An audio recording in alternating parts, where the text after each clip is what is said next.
I want to introduce here Rima and Umnia. They are best friends of 12 years. Rima is going to be a doctor of law here soon, and Umnia is going to be taking care of all the beautiful little furry animals running all over the place. Uh, they are juniors in school. Yes. All right, cool. And uh, class is going well? Everything going well over We're there? on a break right now. Yeah. Have you signed up for classes? Let's not get started. Yeah. Okay. My advisor we got has like not 1 week, responded. guys. My advisor has not responded to me. It's been like 3 weeks. I'm Girl, like, we got okay. it. We'll be good. We always just make it through last minute. Yeah. Well, that's the best way to do Yep. things too. 100%. I've also heard that these two are experts in relationships and understanding what the good and the bad and the ugly are within the Muslim Ummah and all the experiences. Both of these wonderful individuals have been on both sides of the fence where they've been praised and they've also been blasted across all over social media. And we're going to get the good, bad, and ugly from what their perspective and understand what they see and what they experience. Because only one side of the population sees one thing and and they experience something else. So we want to understand the full picture of things. Well, I guess starting out, tell me a little bit about yourself, your background, and we'll go from there. So I am Egyptian. I'm Egyptian Nubian. I was born and raised in Houston, Texas. I am, like he said, currently a veterinary student at Prairie View A&M University, and I'm entering my junior year. And I think that's pretty much it. I currently work as a babysitter to 3 amazing kids, and I have an amazing family who live 15 minutes away from here. We're so excited to see this, and yeah, I think that's pretty much the basis of it. Well, my name is Rima, and I am from Tunisia. I was born in Connecticut, but I was only there for like 30 days, so I don't know if I'm from there. I was raised in Galveston and then like came down to Houston. And right now, I'm a salesperson at Apple. I love it there. Yeah, it's the best job. But yeah, basically that's it. I study at University of Houston Clear Lake. Hopefully, I'm studying sociology for pre-law, inshallah. Cool. So now I know where to go to when I need Apple discounts. Yes, I got you. I got you. Oh, really? Yo, they didn't kick in because I started working there recently. Okay. And like the They'll week kick that in she February. started, I shattered my phone. They I don't. was like, They don't "Rima, cover please repairs, help sweetheart. They don't do me." discounts on that. I was like, your discount. She's like, we don't do repairs, and I was like, Yeah. come on. I thought you were best friends. I know. I don't want to be tearing this friendship up already. Moving on, regarding Muslim matchmaking and the marriage aspect of Islam, dating really isn't a thing per se in Islam, right? Yeah, not at all. The word dating in Western sense isn't. I want to understand what is your opinion or perspective of dating, or the term that we see on a lot of dating apps, they say halal dating. What is your opinion about that? I feel like it depends on how you go about it. You know, it depends on like if you really are like, you know, going with the guidelines of like how Islam is supposed to be, like how it's like you know, supervised, and how it's like just staying like in contact like over the internet until like, you know, parents get involved. I feel like a lot of people can get like confused because like when we hear the word dating, we're thinking about like a Western like point of view, like when it comes to like dating. And I think it just means like getting to know somebody. You know, it's better to get to know. If you see, honestly, you know, a lot of people already go to like sheikhs and masjids and they're like, hey, I'm looking for a wife. And if you're doing it on like on an app, then you know this person is single already, you know, and you're able to know like what they like, and you're able to just see it clear and not waste anyone's time, you know, because if they're usually apps have that, like, I like to go fishing, I like to go travel, you know what I'm saying? If you're like, okay, I'm into that too, then this could be the perfect person for you. You don't have to like keep investigating like on your own. Like, I feel like apps do make it easier. Yeah. 100%. I also think that a lot of people just say that it's talking. Like, we're like, oh yeah, we're just talking. Talking stage. Which, yeah, it's literally our talking stage for us is dating. Like, Yeah, literally, like, yeah. as you're getting to know the person, as you're, you know, I feel like nowadays a lot of people, like, they just introduce the person to their friend groups, so that way, like, their friends can supervise them and they're just getting to know each other. Mhm. And then I think the online aspect of it is really, really big, especially for us Muslims. Like, I feel like a lot of the time you'll find them like texting, what's it called? Like, you'll find people like online and you'll end up texting them. And then once you realize like, oh, okay, like I really vibe with this person, Mhm. I feel like that's when you like maybe slowly start to like introduce them to your friends or introduce them to people that you really trust. And so I think that's really where like we lie. But I think she's completely right about like the app aspect of it, because I feel like right now like our like dating app is Instagram. Like I feel like that's how a lot of people slide in. So I think that I definitely feel like it does make it easier, because there are other Muslim dating Honestly, apps it too. does. Whenever somebody slides in on Instagram, it also doesn't really give them the best image. Yeah. You know, I'm just like, okay, so like this is how you're gonna approach me. You Yeah. get what I'm saying? So if it's like through like an app, it makes it like okay, like they came in with the intention of wanting to do it right. Yeah. You know what I'm saying? Because like Instagram is just Yeah. I don't know who you are. You know what I'm saying? Yeah. Like, I see that you follow so many girls. Like I don't know I don't know who you are. This is not the way I want to get to know somebody. So, building on that, the man side versus the women's side on TikTok and Instagram, sliding into DMs is going to be a very different experience. Oh yeah. yeah, Coming from the female perspective, what's that experience like? I don't like really care for it honestly. Does it happen often? Yeah, it does. I mean, it does happen often. Like, but it's just like if it depends on like the way that you approach it. Like some people have approached and we're like, hey, I came across your page. I love what you talk about. I'd love to get to know you. But I mean, when I just like see, I don't really, I'm not interested. But it's more like that's a better approach than like oh, you look so good, because it's just like, are you telling everybody this? You know what I'm saying? I just don't know. It's just a certain way of like how to like it come about something like with respect, especially because like we're hijabi. You know what I'm saying? Yeah. You're not supposed to be even looking that hard. So it's just like why is that your first like sentence to me? You know? I definitely feel like when it comes to like sliding in the DMs, like she said, I think there are some people who take it and they like emulate a very respectful manner of trying to slide into your DMs, and then some people just be like, "Oh, you're so fine," and I'm like, "Oh, thank you." I already knew that. No, I'm joking, but yeah. So I think that at the same time, like it is like kind of like recognized worldwide. Like that's just what people do nowadays, and that's like the easiest way to get to know someone. So I don't typically look at it and I'm like, "Oh, like God, what a weirdo! He's trying to slide into Yeah, my of course. DMs." It's more just kind of like, depending on how he approaches it, I'm either like, oh, like, you know what? Maybe I would be interested in talking to you. You seem like you're established and you seem like you're super respectful. And then there's some people where I'm like, okay, like maybe you need to calm down a little bit and Yeah. rethink Like what you you're don't saying know to me. me. Like that's my thing. Is like you don't you if you come in and you're just like, okay, you're so beautiful, like just physical appearance, it's like you obviously are not willing to get to know me. You just know what you see. But if you come in like asking like about like my father, asking about like, hey, like how can I get to know you, then it's more respectful because at the end of the day you have like pure intentions. So why Instagram or TikTok over a dating app or marriage app? I mean, I don't know. I feel like Why do you think it's more stigma. popular? Is that what you're asking? Yeah. I feel like it's Or why would stigma. somebody even use it more? Because the pictures. You know, that's how they put a face to the name.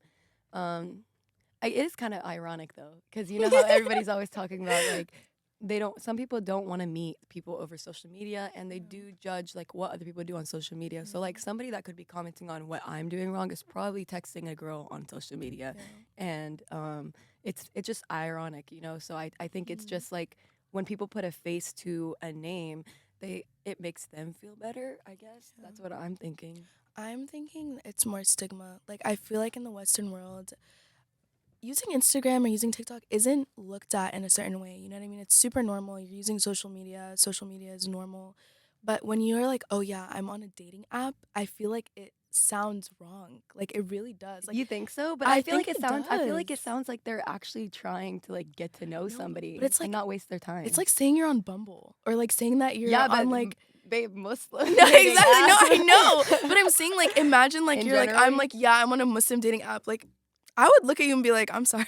Like, Why? no, because I'm just saying, like, I feel like the stigma of it, like, when you say dating app, like, what do we live in? We live in hookup culture. That's what we use dating apps for. You know what I mean? So I feel like when you say the word dating app, like, I you're do believe that. immediately assuming, like, oh, crap. Like, they're just trying to. What if it's called a Muslim marriage app instead of a Well, dating That's app? much better, in my yeah, opinion. so like I would be like, yeah, I'm on a Muslim marriage app. That sounds better. But if you're like, yeah, I'm on a Muslim dating app, Muslim like- and dating. yeah, the words like the don't words match. just don't mesh. I together. actually do really love that though, Muslim marriage app, because then you're just like you respect yourself, you're taking yourself more seriously, and then whoever is like hearing you, they take you more seriously too, because like you obviously know what you want in life. You don't. And it's like emphasis. It's like because I feel like nowadays, like I said, like hookup culture hasn't just transcended to like towards like the non-Muslim population. It has towards like the Muslim population, which I feel like is not talked about, but not in the same sense. Like I feel like you'll like talk to someone for a little bit and you'll get to know them and you're like, okay, on to the next. And then I feel like that's something that It's like a happens pretty never-ending often. cycle, and that's what the word when I hear the word Yeah. dating, I hear never-ending Yeah. cycle just pops up in my head. Like when it, yeah, Non-commitment. yeah. Like, no commitment. I am No not ready to commitment, commit. yeah. Like, and when you are literally on an app that is made for you to find someone to commit to, it's more serious. Yeah. But I feel like honestly, a lot of people aren't ready to commit, and like she said, stigma. People are just, it's like a domino effect. Like they're just doing what everybody else is doing, and they're just like, you know what, this is the easiest thing to do. That's a great transition actually into one of the questions I have is, what are some of the issues that we are facing as a Muslim nation when it comes to matchmaking and finding amazing relationships? So like this conversation leads great into that.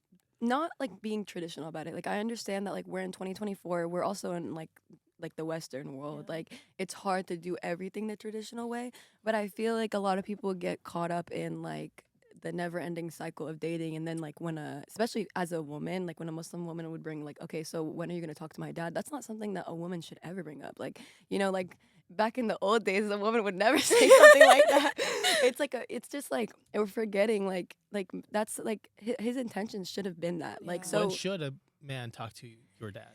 I feel like that should be talked about. Honestly, for me, I feel like if I were to get to know someone, I feel like I'd want to get to know you by yourself a little bit, but not like to the extent of like it being like a dating or like a haram situation. You know, I don't want it to be like it's like get into a toxic cycle, or like also I don't want it to be not blessed by Allah. So I would, Yeah. you know, that's a hard question, but I feel like it shouldn't happen like the first day they see you, but I don't think it should like I think it should happen like as soon as like possible. As possible. But I Yeah. think like the sad part is that is what's supposed to happen. Like the minute they see you, they should like Islamically they're supposed to go around, ask around about you, and then go talk to your dad and be like, hey, like I'm really interested in getting to know your daughter. Sorry, baby. Yeah. Getting to know your daughter, and then they come to you and they're like, hey, like, or your dad will come to you and be like, hey, I have someone who's interested Exactly. in you, and that's how you're supposed to go about it Islamically. But realistically, We're not in a world where men do that anymore. yeah, I no, they know what don't. else to say. Like they'll come Like to you. only probably when you're like 30. But Yeah. like I mean, we're not in a world where men do that anymore. Which So is a women are not used to it. problem, which Women is are a not used to problem. it. And they want Like- to say, yeah, and they want to act like I don't know how to explain it, but like men will be like, oh, I need a woman that's like serious and respectful and all of this and that. But then whenever a woman brings up the question, are you gonna come to my dad? It's like, oh, like I'm not that's I'm not established yet. ready. I'm Why, not why do you ready. think men are like this? Oh. They're brainwashed. Literally. So you think men are brainwashed? And I think women are too. Okay, Okay, it's yeah, not this is just like a it's not man just a thing. men This is not just thing. a man thing. I think we're all brainwashed. Like, and I think it's because if you genuinely go look at the shows that our kids are watching nowadays, and you're just looking at like literally just from like early like Disney 2000s, like all of it, like the core center of a lot of these shows is relationships. And like so we're given this false image of what a relationship looks like. We're given this false image of like what love is. Disney literally has capitalized on the idea of like true love. Yeah. But it's not real, realistically. It's not real, and it gives you this false perspective on what you think love is, and people enter their relationships, especially because, you know, as Muslims, we're not really supposed to be dating from a young age, but people Yeah. enter their relationships thinking like, oh, this person is going to be my Prince Charming. The females, I feel, do. And then the guys, they go in and they're watching the shows, and like the guy is like cheating on like 3 different women, and they're like, oh yeah, that's pretty cool. That That's looks like good. normal. Yeah, and you know, growing up, like even like in high school, middle school, people would be like, you're not allowed to date, but like, how are you supposed to like know? How you need to get your heart broken? It's like no, like Allah protects us from getting our heart Yeah. broken. Like I don't recall any time where you didn't do anything the right way and you didn't get your heart broken in some form or manner. Like you know what I'm saying? So it's like. I feel like a lot of people don't understand that. Like they'll probably get like if I were to tell somebody that didn't really know like how we go about it and just like oh like yeah I'm trying to get married right now and they're like you're 20 and I'm like well I'm trying to get introduced to the idea of a Yeah. marriage with somebody because it's like I'm not trying to be 10 years no ring like what what Yeah. and then you never get the ring No, like, and that's so facts. I think it takes so much maturity to really understand why Allah subhanahu wa ta'ala states like not, and I don't mean like it takes maturity, like it's really simple, but I mean like it takes you growing these days up. it takes maturity. It takes you growing up to understand why Allah subhanahu wa ta'ala says like stay away from all of that for now. Because also on top of that, like I feel like people don't recognize this, but like when you're not established in life and when you're not set and ready, your relationship is already on a very like thin foundation. Like you don't want to build your foundation on rocks and stones. You want to build it on a concrete floor that's Yeah. like already set and stabilized and has this beam set in place, you know? 100%. So you end up falling in love with someone who's not ready to get married, not ready to be in a committed relationship, not ready to take care of you. There's a lot into being married, and I like nobody really sits and Yeah. talks about it. Like there's so much that goes into being married. So I want to challenge that because Islam also says marry young, marry early, and Oh yeah. and even when you marry young and early, who's got their life established when you're 18, 19, 20? It's like most most people in this world are still going through school. Mhm. They're still getting their degree. They're still trying to find a job. Yeah. Who when they're 18, 19 owns a house, like a Yeah. I fraction of a agree. percent. They barely have their own first car. Yeah. But Wait. then Barely had your first car. I got my first car when I was 16. I don't know what you're talking about. Like, no, I'm joking. but when Islam says that, and then the Western world, Mm. like, our society's at this level, how do we navigate something like that? Well, I mean, I've seen it happen before. Like, I understand what you're saying. Like, it's like Allah will bless you even more if you get married young. You do everything the right way, correct? But you shouldn't like always in certain situations. You shouldn't like have to like sacrifice so much of like discomfort and like money and Yeah. all this to put into like a relationship because then you're not sure if you and this person are even built for it. When it comes to navigating that, I feel like there are certain people who can make it work. Like they're in college, they're married. I've seen it happen before. They're both doing well in school and like they both like she said, you don't have to always be established together. Like you can both be like heading towards Yeah. that establishment. But if like one person is like right here and the other person's right here and then you get married, it's just like it's a mess, honestly. So it's Yeah. like I've seen people like they're really young, they're in college. Sometimes they each live with their parents because they don't have enough money to get a house. But honestly, like they're doing it the right way as well because they're mentally like they know where they want to go. Is there, in either of your opinions, a level of income or a level of education or age that somebody should have before they get married then? College. College. I College. honestly do think that at least your bachelor's degree, I feel like if Yeah. you're in your graduate program, like, I think that's fine, honestly, but I think that like I don't think you should get married before you finish your bachelor's degree because you get discouraged, Yeah. especially women. Well, what if you graduate from undergrad, you got your bachelor's degree, you've got $50,000 or $100,000 of debt from school, and you don't have a job? So that's like my thing. Then why would you get married? Do you get what I'm saying? Like why? And it's Why put yourself out Yeah. there? Because That's Islam the point. says it's Well, you no, get But no, married. but I it's talking about if you're in a and situation with Allah provides when But Yeah. listen, but if you're with somebody though, there's two different situations. If you're with somebody and this is all happening, you and your family should discuss like matters in your own hands. Like that's a whole nother situation itself. If you are a single man, so like I'm gonna use a man as an example. Like I always do. If you're a single man and you just got out of college and you have so much debt, and why are you looking? Don't look right now. what if he wants a sugar mama and he doesn't want to work? He wants to be a stay-at-home dad. Sugar mom doesn't sound very halal to me. Exactly. Like, Yeah. if you're I trying don't to go know. halal way, like, Okay, No. okay. What if he wants to be a stay-at-home dad? But- though?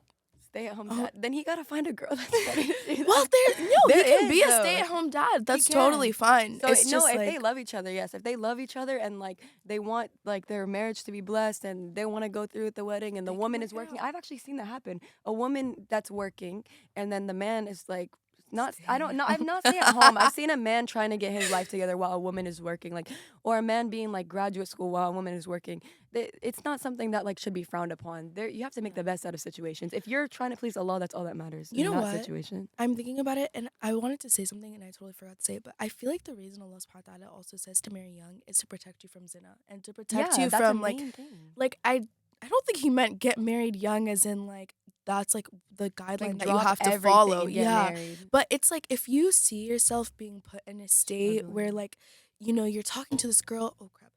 You're talking to this girl and like you're falling in love with her, but you see that you guys are going in like a bad direction and it's not pleasing Allah subhanahu wa ta'ala, go tell your parents. And also I feel like you don't have to get like married. Like you can write your katb kitab, you can have your wait a little fatiha, bit. yeah. You can have your fatiha. Your families know what's going on, nobody's hiding anything. You're not like in the backseat of some person's car, just being like, oh my goodness, yes, like I love you, like you're actually like you're trying your best to go about it in the most Islamically sound way possible. And that's Then what I think matters. that's all that matters. You're so right about that. Like honestly, it is some people should start being aware of like what they can and can't control when they're in a relationship, and that's why there's been situations where parents found out like two kids are dating, they're like get married right now, and then guess what? They don't end up married because they didn't take like marriage seriously. Yeah. Marriage is something so serious. It's not something you should throw yourself into if So you and ain't that's ready. all in a situation like that, using that example. Mm. When two parents find out their two separate kids are dating and they're Mhm. like, "All right, time to get married because you're dating." There's no such thing as dating, right? Yeah. Yeah. And that doesn't last. Mhm.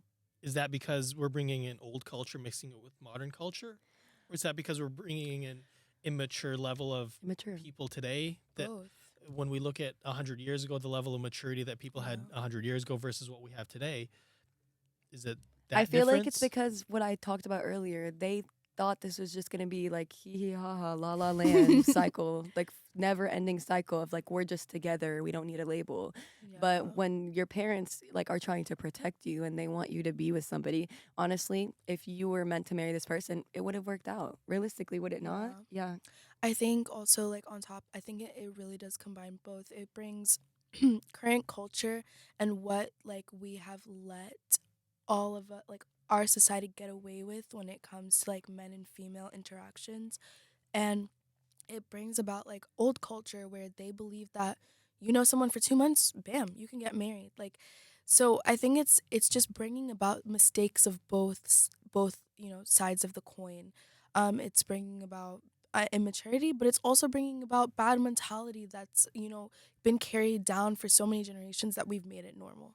Yeah, that's leads up into another amazing question that I have of where men have mentioned to us many times, and time again, that women today are not marriage material. That Oh, I they heard say that women's that. expectations are too high, they demand too much. How do you respond to a question like this or a statement like this when men are saying that women are not marriage material, that you want too much, that you're not providing enough to the relationship, that men shouldn't have to do 50-50, that we expect the women to be taking care of this and that, and the men Mhm. should be going doing this and that. We want to be doing this. And how do you respond to something like that? I think it depends on like what that couple wants, but I feel like honestly, like I feel like these days men are saying women are not doing enough, and then women are saying men are not doing enough. And it's just like in that situation, you need to find someone that is on the same religious level as you. Like, honestly, Yeah. we've talked about this multiple times. Like, you need to find someone who has the same values as you. Um, Me personally, I mean, I don't think 50-50 is a thing, but I think that in certain situations, whenever somebody's struggling, then it could be. You know what I'm saying? I also feel like you shouldn't have such a narrow mindset like women should be like doing this so that I can do this like or like they'll be like, oh, does she even cook, does she even do this, like it's just like there are so many other things that women can provide other than being in a kitchen. Does that make sense? Like that's Yeah. just so like degrading to women, especially like if like like whenever I made that video and I was just kind of put on the spot and I said I'm educated, that was because I was trying to explain that like you are important when you're educated. You're not respected in this world unless you are educated in some sort of manner. You know what I'm saying? And so my thing is like men are just I feel like they're using that as like a in a way of projecting, like leeway. I feel like they're using it as a leeway so they don't have to pay that much. Like they're like, oh no, she can't even do this, that, and the third. I'm not paying that much. You just don't have that much, and that's okay. Like you should just go find a woman that's okay with whatever you can offer her. Yeah. Stop categorizing all this like woman in like a box. Like my mom works. People get surprised when I tell them my mom is a chemical engineer and they're like, "Oh, like, like she went to school." Like it's like but she still cooks. My dad cooks. Like we all do the same thing. It's not like a one person will do this and that's that. Yeah. It's not all about that. It's like it's all black and white to everybody, and there's literally a gray line. Like I totally agree. And I think that honestly, in this day and age, there is a huge level of immaturity when it comes to the mentality of both women and men and how they like perceive what the responsibilities of a partner is supposed to be. And at that point, if that's what you're saying, then why not just follow the Islamic guidelines? Because at the end of the day, Islamically, the guy is supposed to be the person who supports you. And if it's not your dad, then it's supposed to be your uncle. And if it's not your uncle, then it's supposed to be your grandfather Your and brother. or your brother or Yeah. your husband. And if you have a husband, then it's supposed to be your husband. So I think that so many people look at it from like a westernized standpoint and a westernized view. They're like, oh yeah, well, if she's not willing to pay for her portion of the food, then she's not educated or rich or making any money, and she's gonna bring me no value and no worth. But how come I can't say the same thing about you? If you're Yeah. not paying for my food, then how am I supposed to know that you're willing to support me? So And since when did they like? Why are you making like you're making men make money such a big thing? Women don't just walk around parading saying like I need this amount, I need this amount. yeah, They made it. We made it like a thing. Like it was like I was like whenever I was talking about it in the video, not necessarily saying well like the price went up. It's 200,000 now, but but anyways, So you went from 100 to 200 now. yeah, it's because of those comments. Just letting you Yeah. know. What's even funnier, I told her this, but all those people who commented were in my DMs. Like it made no sense. See, Oh, everybody's portraying. Yeah, they yeah. were in my DMs. they In were my literally DMs saying- emailing her. They Email- were I like, got an email like from somebody who commented something about she's not even worth $10 or something. he Like, was like, we can work out a payment plan. I see, was like that's everybody does stuff for social media. But anyways, like I Yeah. was saying, when it comes to like money, that's between you and your partner. Oh, for And sure. like whether you think that something is a large amount or a low amount, that's not your business. It's not anyone's business. It's between me and the person, between Yeah. you and the person you're gonna Yeah. marry. And it shouldn't. Nobody else should actually have an opinion on it. Maybe your father can. Maybe some immediate family members can be like, okay, that's too high. That's too low. Yeah. But realistically, we're not putting ourselves on sale. We're just talking about women want to be provided for, and men should be the providers. You So, know? Oh, sorry. a great, no, go ahead. great question then. What is both of yours opinions of what meher is supposed to be for? I think meher should be. One of our friends actually said something like she said back then the meher was like higher because like a lot of women didn't have jobs, or weren't educated. I agree with that, but I think like meher should be for like just security, sense of security. Honestly, it's really for your father who hands you off to know Yeah. that your his daughter is in well hands. Realistically, Yeah, I completely like agree.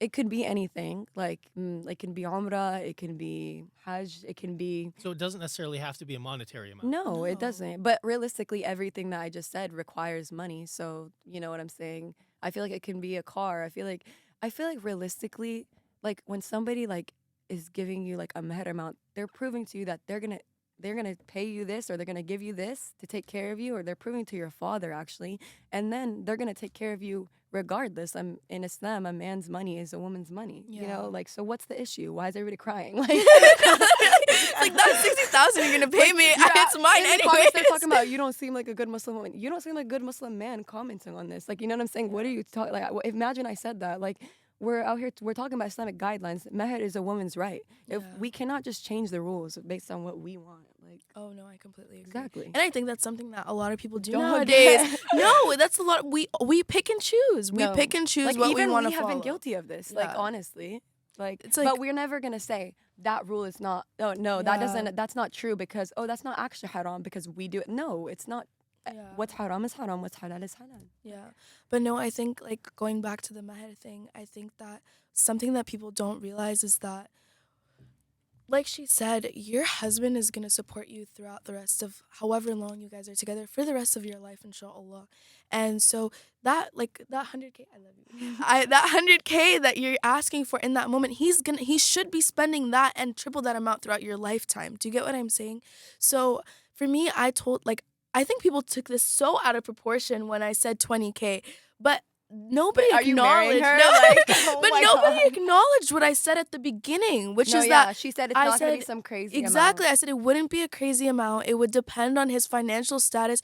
And to everyone who said that there wasn't a way to calculate it, there is. And it's like, I think it's supposed to be something that an amount that's able to satisfy your needs for 6 months. Isn't it similar to the way people like calculate zakat? Yeah, like Yeah. it's like you're supposed to give her, however, like say that you left her, the amount of money that you're supposed to give her should be able to satisfy all, like, not her needs, but like all her necessities for 6 months. So say that's rent, say whatever it is. It's supposed to satisfy her for 6 months, and that's to keep her afloat and on her feet so she can, after that time, during that time, be able to, find a job or do whatever she needs to do. But I don't believe in saying, like, I don't believe that meher should be an amount that you have off the top of your head. I think it should be a conversation that you have with your partner. You guys look at both of y'all's financial status, where he's at, where you're at, like what would make the most sense for the both of you. And then you can also, he can have that conversation with your dad if he has to. If you don't want to have that conversation with him, tell him, look, you can talk to my baba, y'all can figure something out. But for me, I'll accept whatever you give me. So would you want to be involved in that conversation, or should that just be between you, your dad, and him? I mean, I think that my dad should know me well enough to know what I want. Even if it doesn't, like, you know what I'm Exactly. saying? Our dads are the first people that like show us like how a man should treat us. You know what I'm saying? I So think all three of us should be involved, yeah, realistically. I think it should be a conversation between the three of you because at the end of the day, like she said, this man that is coming up to your father, your dad is giving you away to him. And so he needs to have the assurance and like the security in his mind that this man can really honestly like take care of my daughter, that he can buy her whatever she needs, a house, a car, whatever it is. All the stuff that I have provided to her for the 20, 30, however yes, long you've been with him, for that amount of time and for those years, he's provided you with this stuff because he's sat and he's worked hard and he expects those values from your husband. Like, our fathers have slaved away for us, yeah, realistically, and people literally. don't appreciate it, but they have. They've slaved away for us for years and years just to provide for us. And so to them, that status that they hold to us, like that person who has sat and provided for us, that needs to be the status that your husband has. And they don't even like know our husband. Like they don't realistically know Yeah. him as long as they've known us. They know us, like we're their daughters, but they don't know this man that just came into our life. Like bi'idhnillah, like they're gonna get to know them, but Yeah, like they get to inshallah. know them as we get married. So it's Yeah. like that's a security. Realistically, unfortunately, the only form of security like that's Yeah. like is money. Like Yeah. unfortunately, but that's how it is. That's how the world works. How the world goes around. So when you're mentioning money too, because like a trip to Hajj or Quran, Yeah. that Mhm, could be your mhm. measure too, right? Exactly. Yeah. But that's not financial security for like 6 months or proof that this is gonna be an amazing, great man for their daughter. Well, honestly, Umrah is honestly proof. I feel like it is because I feel like that means that like he is a religious man and he's here to please Allah. And if you are here to please Allah, you would not cause harm to your wife. To take your wife to Umrah, to take her and her family to Umrah, that means that you want her to have all the blessings like Yeah. possible, and that means more than money, honestly, in my opinion. But I get what you're saying. Like maybe like Quran or a cat, that's not financial security. It's like But more like romantic gifts.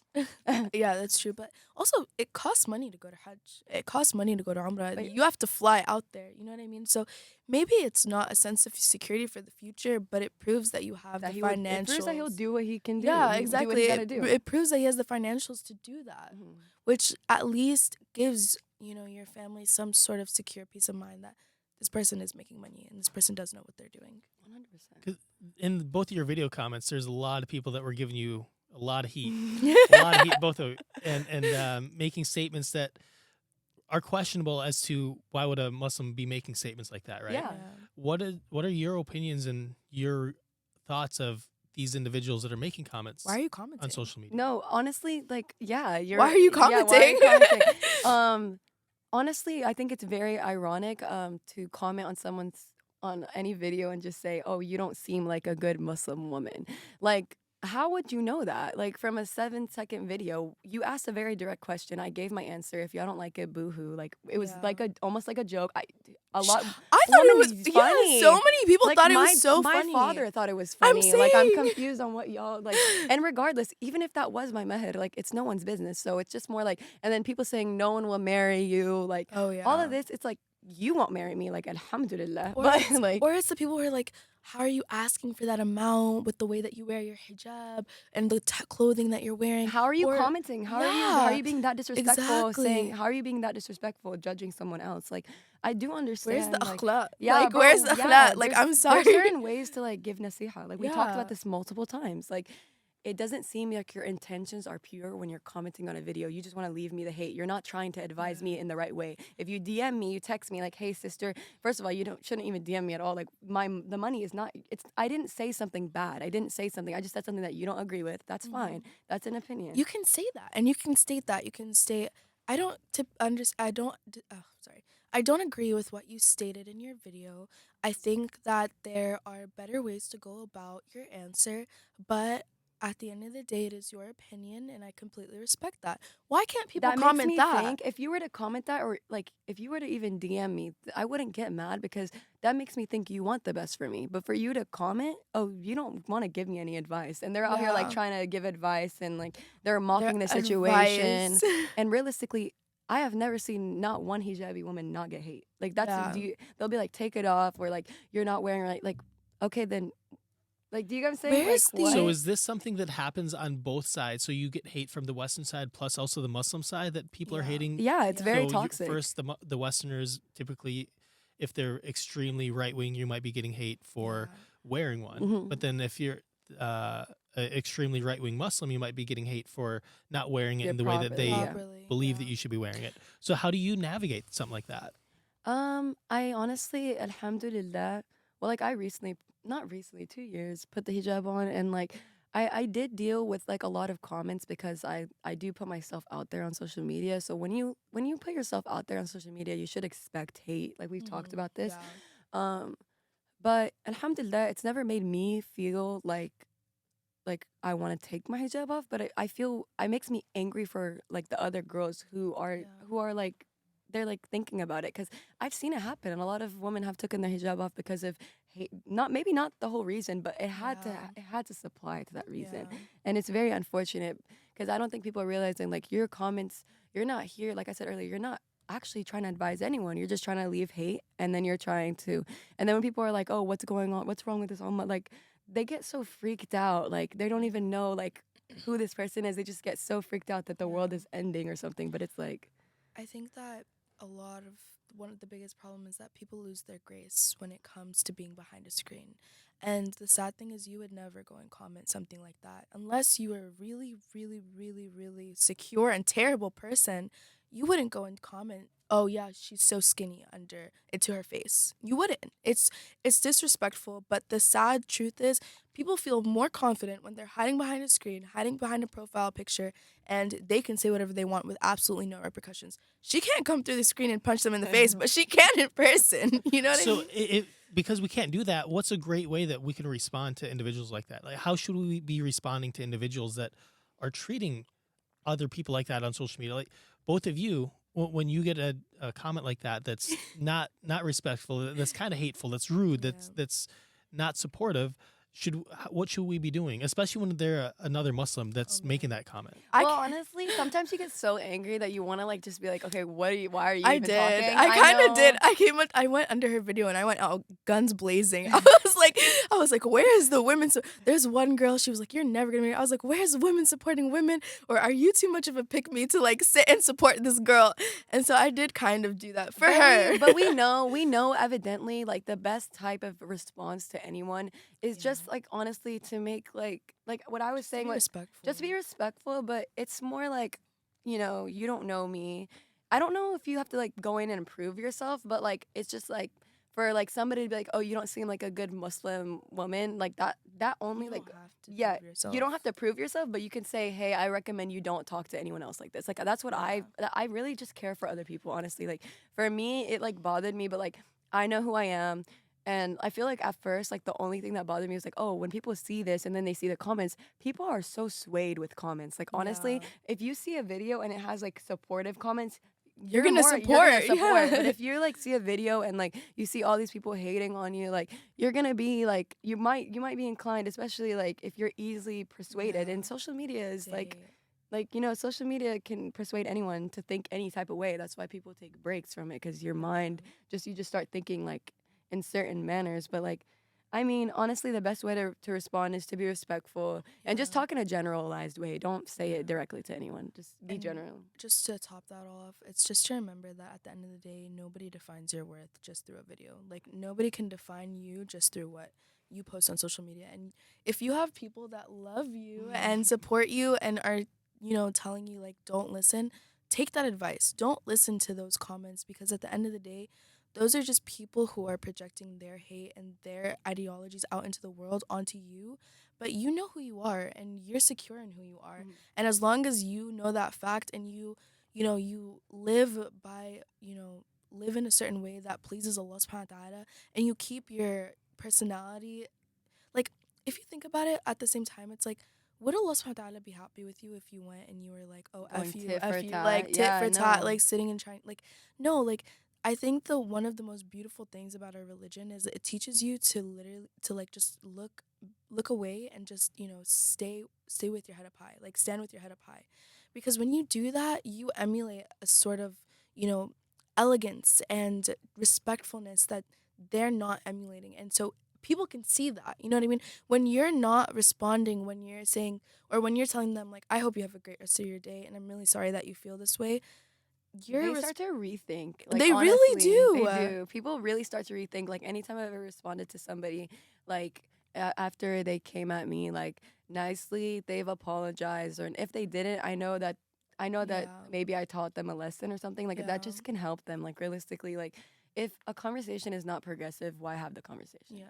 Like, I you agree. don't say anything unless you have something either nice to say or either feedback. Like, like, if you can give positive and negative Yeah. feedback, but you don't have to say it in, like, you can have positive intent when you're giving feedback. You're like, I want the best for you. That's why I'm talking to Yeah. you. Like, If you could share something with all of these individuals that made comments, what would you like to tell them?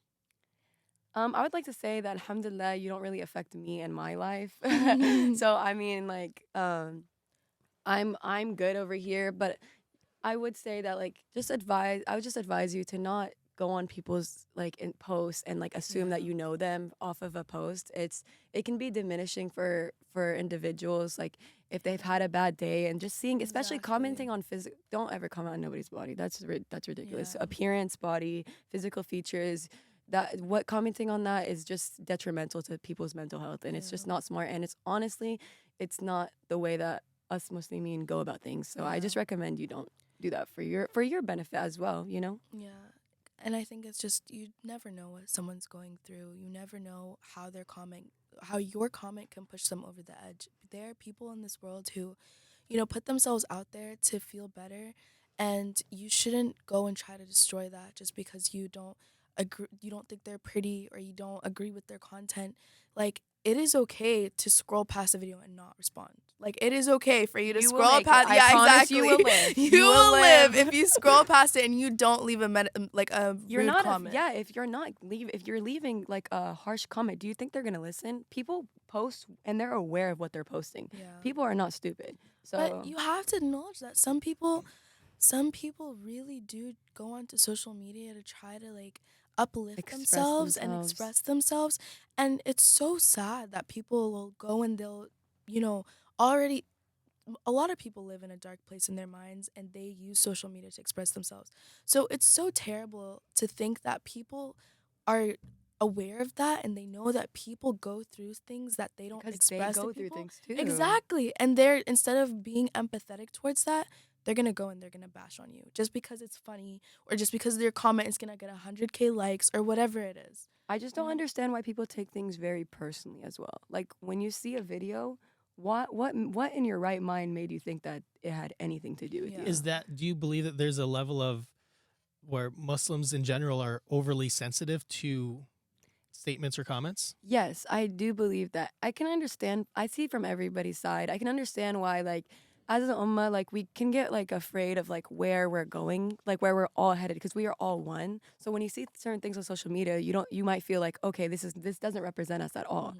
But, like, if your comment is not progressive, you think that, like, yelling at somebody is gonna make them, like, represent us well. Yeah. Also, realistically, if we're being honest, like, one person doesn't represent everybody. You know what I'm saying? Yeah. So, I can understand why people get so angry and they take things personally in their comments. Like, I mean, I'm not like I don't know. It's not something I can comprehend it. I don't understand it, but, like, it's probably just because, like, they're getting scared. But, like, people project their insecurities with themselves onto other people, and it's like, especially in, like, deen, like, if you feel like you're not getting better with your religion, you do not have a right to, like, yell at everybody else because you see them going down that path too. It's usually people who are doing that, they're insecure with themselves, and they probably don't, I'm not trying to assume, but they probably don't have the best relationship in with their religion, and they feel they want to fix everybody.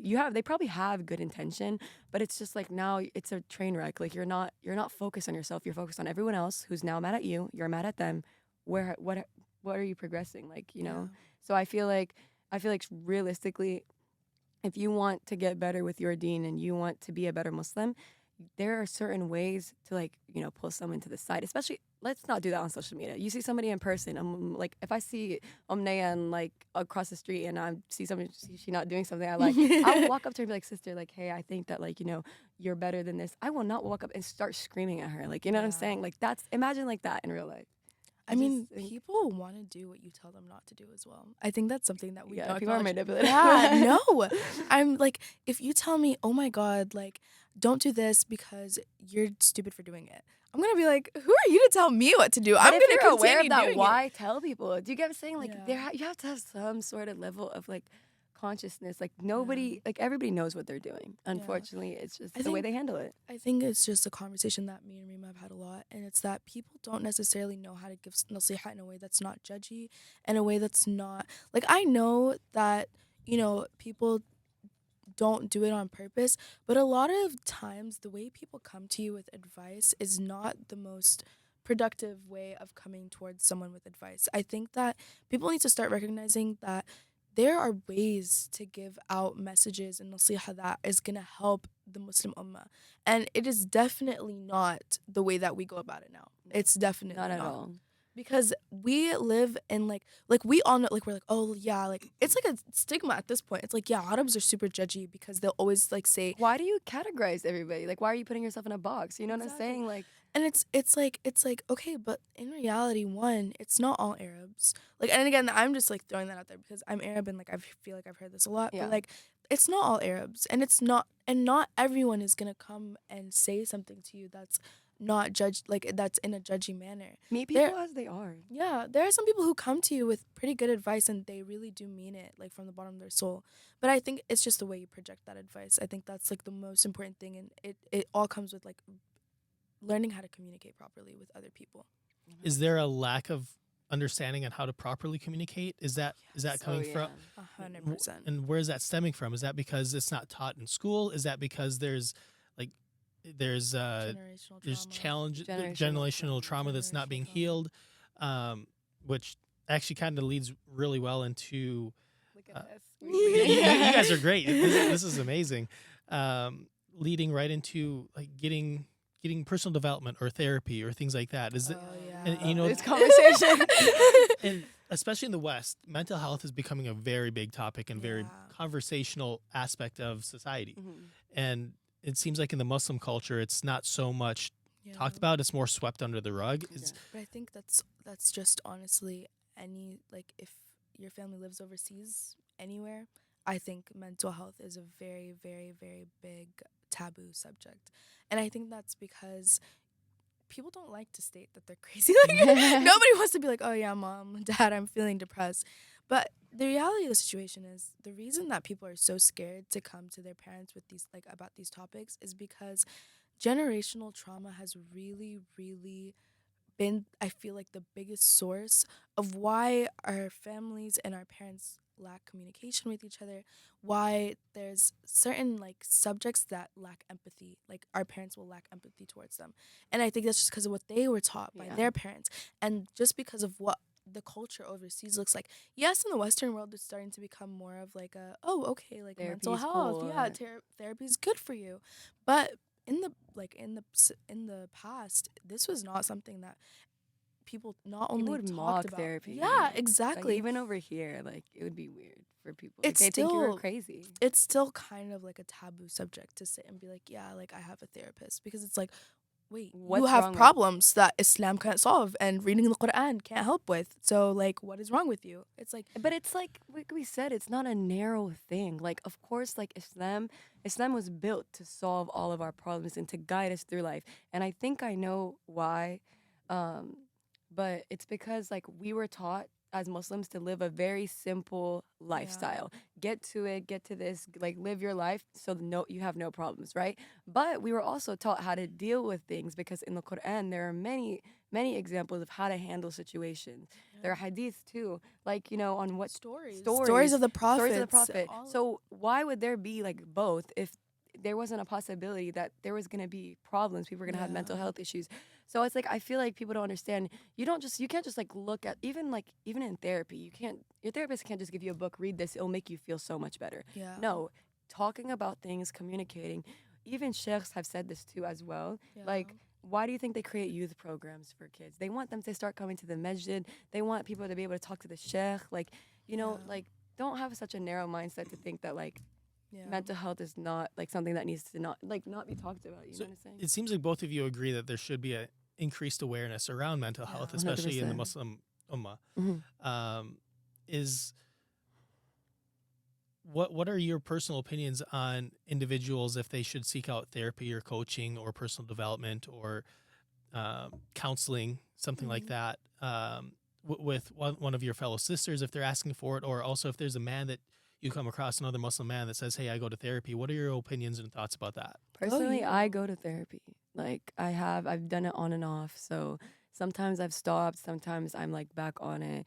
I feel like it's not something that like should be looked at as like, oh, they're crazy, they have problems. I feel like honestly, you're so mature if you acknowledge that you can handle things better. It's not even about how you handle things or how you react or if you're crazy. It's about the way that you handle sadness and the way that you handle like trauma in your life. Sometimes we can't handle it all at once when we have so much stuff going on, and just having somebody that's not connected, like not in your family, like not one of your friends, that's not connected to your life. Their job is literally to listen to you. Just listen to you. It's like a release. Like it makes you feel so much better. Um, I think it's also important.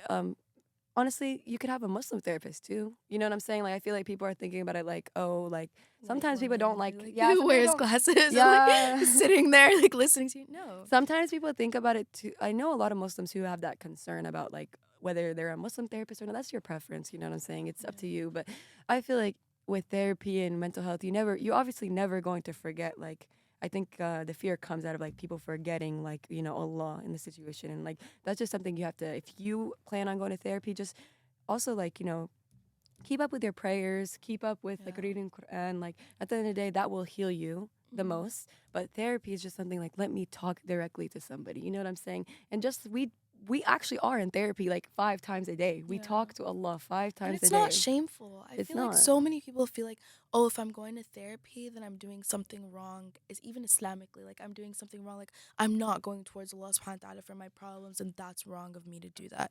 But it's so funny because I was actually having this conversation with my mom, and she was telling me like just to like switch it up to the relationship side. I feel like everyone needs to go to therapy at least once in their life. I think that Men and women? oh, everyone. I think everyone, because I think that a lot of the time there are so many traumas that we hold onto, and it doesn't even have to be anything crazy. It could be a car crash, like it could be anything simple, but our body holds on to trauma and our minds block it out because you don't want, like, of course your mind is going to do everything it can to keep you alive. You know what I mean? So I think it's very, very important to sit and like, talk about that and to acknowledge it before you bring that onto someone else. And on top of that, I am the biggest advocate for couples therapy before you get married, because I think that just in doing so, you ensure that not only is your relationship going to be super healthy, but you sit and you put yourself in a position where you need to communicate with your partner in a very raw and honest manner that you may not have done that before. You know what I mean? And it gives you like an impression of who this person is and how they're going to react to certain things that you tell them. You know what I mean? So being able to have that conversation with anyone is such a beneficial factor to you, and it's so beneficial to you. It's a beneficial factor to your life. It's beneficial for you whenever you enter the workplace, whenever you decide to be married, whenever you decide to have kids. You want to be able to talk to your kids in a raw and honest manner that pulls them closer to you and wants them to have those kinds of conversations with you. I would never want my kid to be like depressed in their room and never feel comfortable telling me. I feel like that would be so saddening, because it's like, I'm your mother. Like, it should be known that I would love you regardless. You know what I mean? And why not take all those precautions? If you really love people, like these people study how, like they study the brain. They study like why, like no, you go to therapy does not mean there's anything wrong with you. It just means that, you know, you are willing to take that extra step to make sure that you are giving the best version of yourself to yourself and to your partner and to your family. All of Why it. not? Okay, so what do you do, or what's your reaction if a man says therapy's dumb and I don't need to do it? He's not emotionally mature. He Well, doesn't have to do I it. would Like say- I'm not saying like Umniah was sorry to interrupt you. No. Umniah was right about like I think that everybody should go to therapy at least once in their lifetime. But if somebody were to talk to me, they've been through a lot, emotionally mature, and they just feel like they don't need it. I feel like first of all, if you're like really that emotionally mature, you wouldn't mind going with me. You know, you wouldn't mind like experiencing it. But if you are just set like you don't want to do it, but saying it's dumb is just like it's just not necessary. That means that you have not reached that level. If they say it's just not for me, or That's- I'll just read a book instead, I or would I'll just just watch ask a YouTube why. video instead, I mean, I'll just ask why because like it's more like therapy is more of talking because about therapy your costs feelings. money. I'll pay for You it. don't have to go to a therapist. You honestly don't have to go to like a certified therapist. Like at the end of the day, I You can think talk to the that like sheikh, too. you can talk to anyone who I would obviously recommend someone who has psychological Experience. and you know psychiatric experience. But if you don't want to go, like go talk to someone that you feel comfortable with, who's not part of your family, who's not your partner. Go find someone, anyone, and just see if, like allow yourself to have that raw and open conversation with them. And honestly, half the time, therapy isn't just about getting advice from someone on how to better It's about yourself. like releasing emotions. Exactly. So like if you feel like you don't want to do therapy and you're not open to it, I just really hope that you are like talking to somebody at least. You know what I'm saying? I just feel like when it comes to therapists, like I said, they're not connected. They're not in your inner circle, so they can't have a biased opinion on anything. They can be like, I think it's because you do this, or I think it's because they can just sit there, listen, and give you like an honest, straight up, like raw version. advice, Yeah. and they don't really know you. Does it make sense? Yeah. I feel like this. So what? Because I'm assuming both of you have been to therapy in some way, shape, or form. Yeah. We are each other's therapy. Our late night talks go deep. Yeah, They go trust me. crazy. What has that allowed you to grow from, or what has that? I don't need specific examples, but what has that allowed you to do? Oh man. I feel like And where could like I'm trying to get advice for men here, because in my opinion, men are much more resistant to therapy than women are. How can we help men be more open to getting therapy and help them understand how it can benefit them? honestly, if you are like we can tie it to marriage too. If you are looking for a partner and you have like issues that you haven't handled, you shouldn't be opposed to therapy because realize that you are gonna affect your relationship. Yeah. Like realize that. Like if you Yeah. really want the most out of your relationship with even your mom, your dad, your brothers, your sisters, anyone, just like if you put that past you and then you're like, okay, I wanna get married. You're not ready to get married if you're not ready to talk to people. Like marriage is all about communication. No, 100%. Marriage is 100% about communicating with your partner. And so I think if you have that sort of mental block, you have to realize it's going to affect your relationship, because when your partner asks you what's wrong and you can't answer, it's not just going to eat up away at them. It's going to eat up away at you. You know what I mean? Like, you're gonna feel like you're not good enough. Like all this, like Yeah. your partner, obviously your future partner, cares about what you think and cares about what you go through. Not only because it affects you guys, it will affect your kids. It will affect your family, and and they care about you. Period. That's at the end of the day. So I just feel like if you don't realize that, like getting help and mental health and like depression, it all circulates. Like it's just like a big like circle. You're in the middle, and it's your whole world can surround it if you let it. So that'd be one way that you could start to end generational traumas. 100%. And I Talking think to somebody. I think it's also just really, really instating that going to therapy or talking to someone doesn't make you weak. And I think that's the biggest thing, because a lot of guys they're like, oh, like I don't want to be raw and honest with anyone, and I don't want to show anyone like any of like my dark side. How are because you it's getting gonna married? make me weak. Like, No, but it's like true, because we make it seem like it's not just, it's like, oh, you're weak because you're crying, or oh, you're weak because you feel emotions, or oh, you're weak. Like that's literally the message society sends out to men. They're like, you're weak because you do this, that, and the third, and you shouldn't do it because you need to pretend that you're super macho and you can't, you don't feel any kind of emotion. Society or Allah, like just get your priorities straight when it comes to situations. Like if you are gonna pick and choose, like we talked about people picking and choosing, pick and choose what's best for you and your wife, like your future marriage. Like if we're talking about relationships, Yeah. 100%. But yeah, I think it's just really stating, like emphasizing that it is for your benefit and not for your harm. You know, it is not going to harm you in any kind of way, and And it's it not really going to won't make you affect weak. you. Like, I understand the money issue. I understand that, like, therapy is expensive, but therapy is expensive for a reason. It can affect the therapist as well. But Like, I'm there's not. free There's free therapists. That's therapy. what I'm thinking about. I'm pretty sure at my school they have Yeah, free they therapy. for Like, college students they offer free therapy. For jobs they offer free yeah, therapy. And your sheikh, you can go talk to your sheikh about what the best exactly. way you can do, or like seeking help. Like, you guys know the masjid will help with like those who are homeless. They'll help with. Yeah. They're gonna help you if you ask like, hey, I want to seek therapy, but I don't have the funds for it. Anyone will help you when it comes to your mental health. People will literally take like leaps for you. Yeah. With the mental health topic though, especially amongst Muslims, we sweep it under our rug and kind of ignore it when Yeah. somebody says they're feeling depressed or they're not feeling right, something's wrong. Typically it's swept under the rug unless somebody has the awareness of recognizing, oh, there could be some problems going on here and we're Yeah. going to address those. So if it's just commonly swept under the rug amongst most families and communities, how do we navigate something like that? I feel like Creating workshops. creating workshops. Like, how I mentioned earlier they do like youth programs at the masjid. I'm sure that was because they want to ease people back into the masjid. Yeah. A lot of people like they can get distracted. Like, I've talked to people like, I haven't been to the masjid in so long. Like, and when they create like something like workshops, like something Or that lectures. lectures that like interest people, they can also like introduce in the lecture about therapy. Like, when you're like sitting listening to a lecture and you're so deep in, like, and they can say anything and you're still gonna like listen. You know what I'm saying? I Yeah. feel like it's just being smart about the way that you Approach the advertise situation. it and Yeah. approach the situation. Maybe like if you have somebody in your life that like is very opposed to like seeking help for mental health, maybe just casually bringing it up to them, or like even doing it indirectly, like taking them out, like taking them Yeah. somewhere that they like. That can be therapy too. You never like it comes Yeah. in different forms. Just being aware of this yourself and being aware of like your loved ones, honestly. Yeah. I think the biggest thing is just really like finding certified professionals to come in and do workshops, have lectures, really just advertise it in any form possible.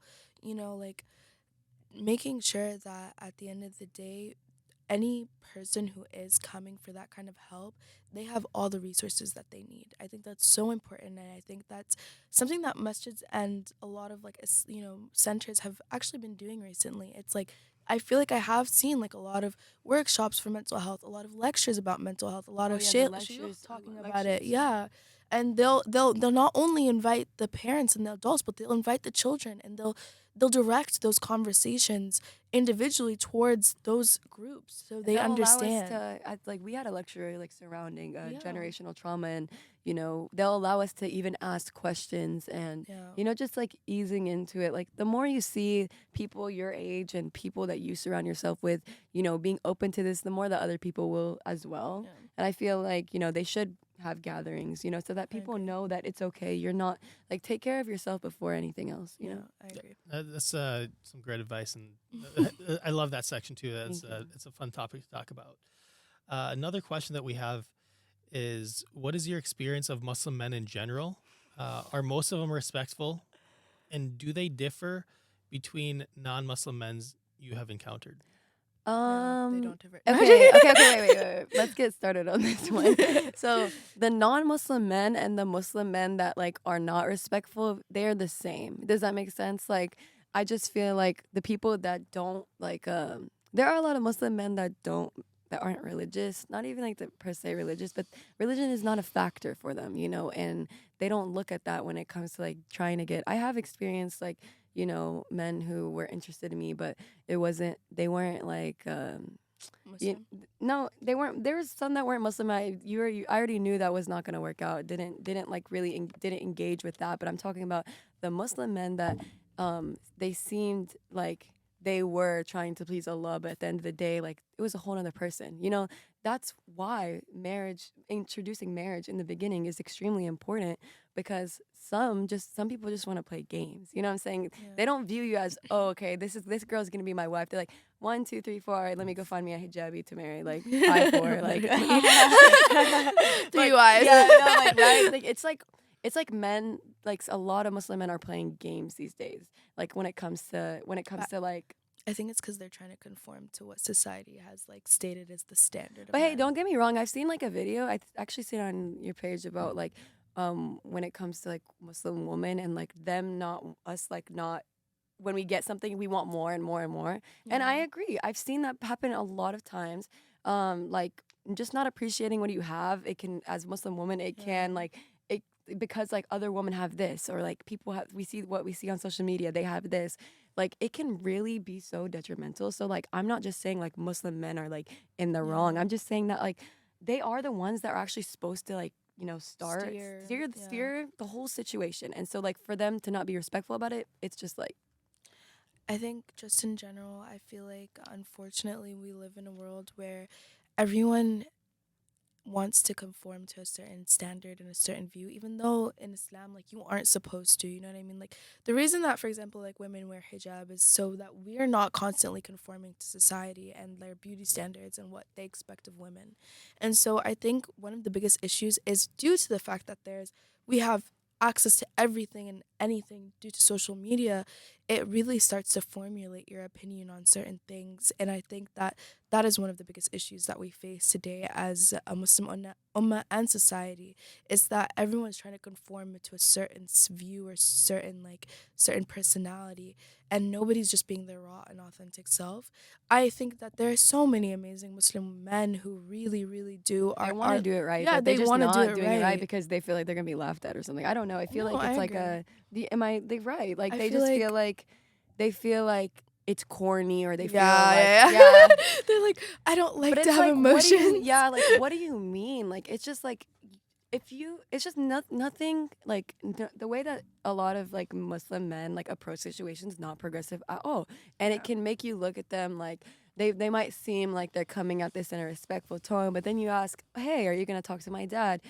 Oh, like, you know, they start bringing up, this, that, and the third, like, but what was the point of talking to me? Do you know what I'm saying? I'm not blaming it all on them. I'm just saying that everything is just surrounding by how people are viewed and what they care about and like what matters to them more. Their like values. Their values. Like, so a lot of people are lucky, alhamdulillah, to you know, they've been blessed with like people who just get straight to the point. Like, hey, I want to get to know you before I talk to your dad. Like, you know, like I would like, you know, some sort of family member to know, but obviously like no, like not hiding anything, but like more like I do have intention of marrying you, but I want to be more realistic about the situation. So. So do you think there's a difference between men that you meet at the mosque and men that you meet online? I feel like not. I don't Not know because really. we know. Like, I'm not gonna lie to you. Like, a lot of the men at the mosque They do. They don't act the same per se online. Like it's like some of them they have the same image. You know, they don't look different or act fake or anything. But I feel like some a lot of the people at the masjid I've never even like encountered. I don't even know who they are. Probably because they like to keep themselves under the radar and they want to live a simple life, and that's good, honestly. Like, stay like stay like that, you know. I feel like don't. I think it's hard to categorize men as like men who go to the masjid and men who go that's online, true. because it's like there are good people in the world and there are bad people in the world, and there are You can people have who good want and bad.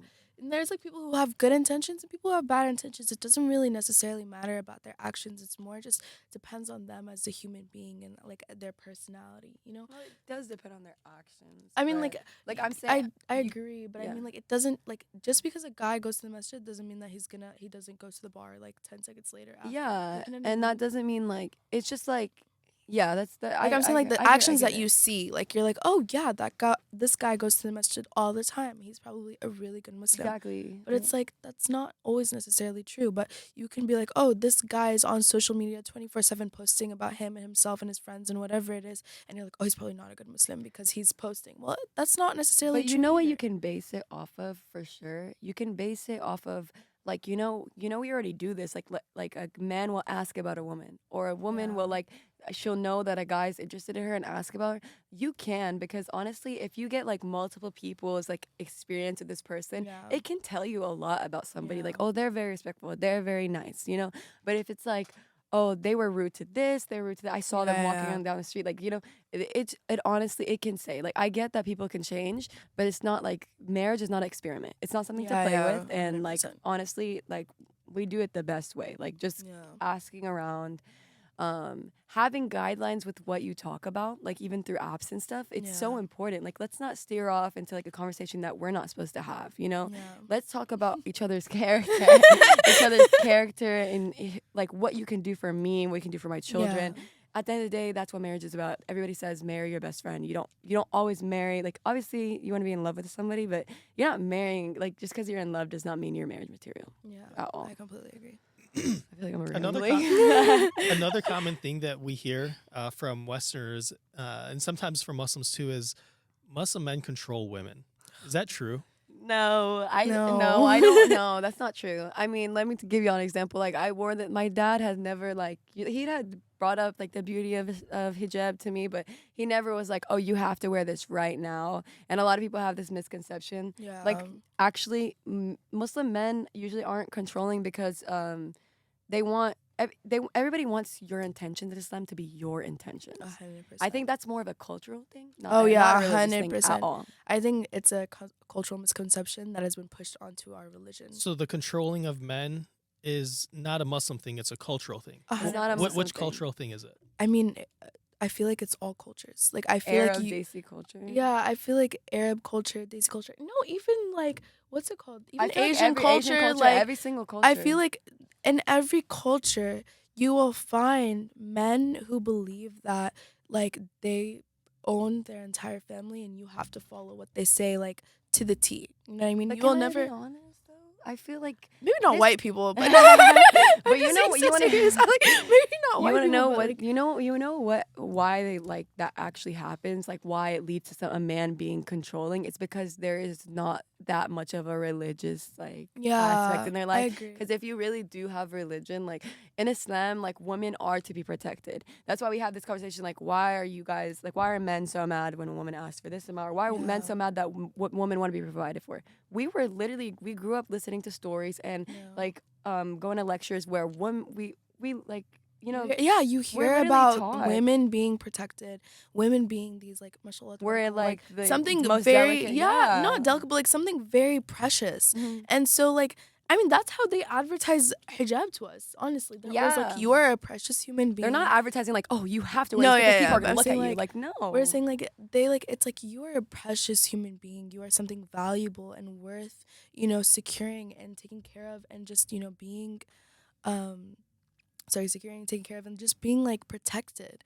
And so like I think that like we already stated, I think it's unfortunate that, this cultural issue has been pushed against our So religion. heavily, yeah. But I think that that brings about a bigger conversation about how culture and religion get intermixed and you very shouldn't let it. If confused. you realistically have like, if you have a good mindset and you get a good head on your shoulders, you will not let culture and religion mix. Honestly, Yeah. like you may let it mix unintentionally, or like you may let it mix like and like understand that you are, but to unintentionally do it is like a mistake. Like honestly, Yeah. be aware. Like we talked about, be aware what's haram and halal.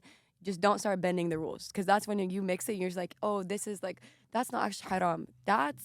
That's when you like draw the line. Yeah. Like It's you. like hookah is not actually haram Oh, because let's not get everyone started in the on this Arab one. culture does it, but it's like no, it really Anything is. that harms you is haram. Yeah. That's. I'm let's just be saying a like little that's more like broader. a very like general example of what Nobody's people will saying say. like yelling at you not to do it. We're just Yeah. saying what's. Like facts. it's just the facts are that people take things that are culturally pushed onto us and they're like, oh yeah, well this intermixes with religion, and reality situation is they're two separate And the whole entities. argument is like, the whole argument that Islam is not a man-made religion. Yeah, So it's like, if exactly. it's not a man-made religion, why are you making rules? You know. So if a man says he'll only marry you if you remove your hijab, what do you do?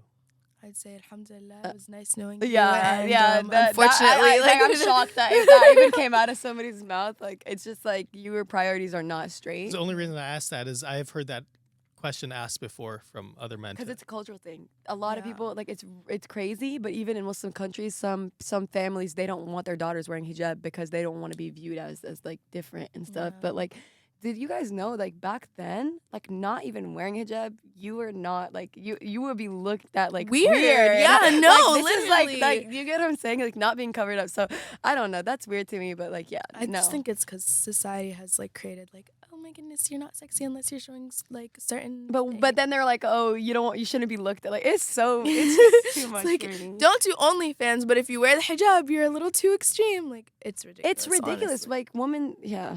It makes no sense. I don't even want to get into that. I'll go too far. A few more questions here. So our team had a few questions that we wanted to ask you. So This or that. we're not at the this or that yet. We're going to be at the Okay. this or that shortly. One of them is, would you marry an anime fan or a guy who watches K-dramas? Both. Oh my God, wait, both. stop. I don't know. No, literally both. Please, both. I don't know. I feel like okay, anime fan. If you could, because anime has like romantic stuff in it too. Okay, but like K-dramas, K-dramas, he'll know how to treat you. Literally. okay, like, but like. It's too soft. Like, I don't expect like, corny. Like I understand. I just like said all that, but it's just more like, why is he like only watching K-dramas? Oh, is it only? Is it only? That's his favorite kind. Like, Okay, yeah, but I if know, you but were- like we can watch K-dramas together. Like, do you get it? Like, it's like okay, honestly, I don't know. Yeah, I feel like K-dramas, you're like in touch with yourself, and I like that. Exactly. But like anime, like you're top tier. But if you anime, watch that means anime. you're like adventurous. I like adventurous Okay, people. you know Do what? you get what I'm saying? I want like I don't want somebody that just I sits say down and both. watches. I personally say both. Yeah, I say anime. so clearly, both of your thoughts on anime and K-dramas are the same. Yeah. Okay. K-dramas are so fun. They're like Turkish like dramas. Oh my God. Like It's just like if you're it's willing so to deep. It's yeah. like plot twist every time. Wait, if they're willing to see it, they know how to handle a woman. Exactly. Yeah, that's true, I what I'm get it. saying. Like, So if a man watches K-dramas, he's going to be more effective at handling a woman? well, no, I'm It just depends saying on the that. K-drama. No, I'm just saying he'd be willing to watch it with me, and that's totally cool. Because then you just do it. You're just That doing means what that I you're want. that means that you care about what your wife wants, not what Yeah, everybody else cares exactly. about. What if he cares about it more than you? Then that's Oh. the issue. That's like oh, That's interesting. yeah, I guess. All right. The this or that. So we're going to start with you. Of course. All right. Arranged marriage or love marriage? Love marriage. Islamically too conservative or Islamically too liberal? Conservative. Yeah. Doctor or lawyer? Doctor. Rich guy with bad akhlaq or a bad guy that treats you well like a queen? Wait, what? Can you repeat that? Rich guy with bad akhlaq or a poor guy that treats you well like a queen? Honestly, if it came down to that poor guy, because like I'm not dealing with all that. I'll become the rich woman, but Smart and sensitive or rich and stoic? smart and sensitive. Weeb or no weeb? What does like weeb mean? Oh, like you're an anime dweeb, like a weeb, like wait, Like isn't that, nerd? yeah, like You're an anime nerd, or- you're an anime geek. nerd. It's like well, it's like and it's also they I say like that, like when you're nerds, yes. beginning, like when you're first into anime. They're No, like, I oh my like God, you're such a weeb. nerds. Yeah, that's fine. A wealthy anime fan or a handsome sheikh? Handsome shit. Sorry. An uninvolved man who's a 10 or a very involved man who's a 3? Uninvolved. 10. Wait, what do you mean? Really? Wait, he should. Uninvolved in like society and stuff, and he's a 10. I'd want a Wait, very involved. Wait, man no, who's wait. a What do you 3. mean? Like okay, like protests, volunteers. is that what you're trying to say? Yeah. Oh. She said uninvolved in a 10. Well, to be Uninvolved. fair, nobody would know who he is, and that's like, kind of come on now. perfect. Yeah, uninvolved in the 10. Like I can be involved, the kids can be involved. You could just go do your duties as a husband. Like A traveler or a homebody? traveler. And a guy who has female friends or a guy who won't let you have male friends? A guy who won't let me have A male guy friends. won't let me love you. The way we both threw up at the same time, Yeah, you're like, that's so ew. funny. What is the point of friends? Like All right, we'll ask you the next I'd series. love to see this. An annoying big family or a caring small family? An annoying big family. An anime fan or a K-drama fan? An anime fan. A guy who wants 11 kids or one who wants 0? Another guy who wants 11 kids. This is a big one. Educated or life experience? Life experience. Fitness or a foodie partner? Foodie girl. Fitness. PhD in Islamic history or never graduated college but has a good job? PhD in Islamic history. Annoying big family or small caring family? Annoying big family. Oh, I saw that one twice. Yeah, I know. But still. It's the same thing. A guy that doesn't drink coffee or one that doesn't eat sushi? Oh my god, a guy that doesn't drink coffee 100%. Wait. I love sushi. Yeah, that's what I was trying to say. I hate when men don't like sushi. I It's know, like an it's issue. A guy who physically discipline kids or a guy who won't discipline them at all? A guy who won't discipline them at all, because then I'll discipline them the way that I want.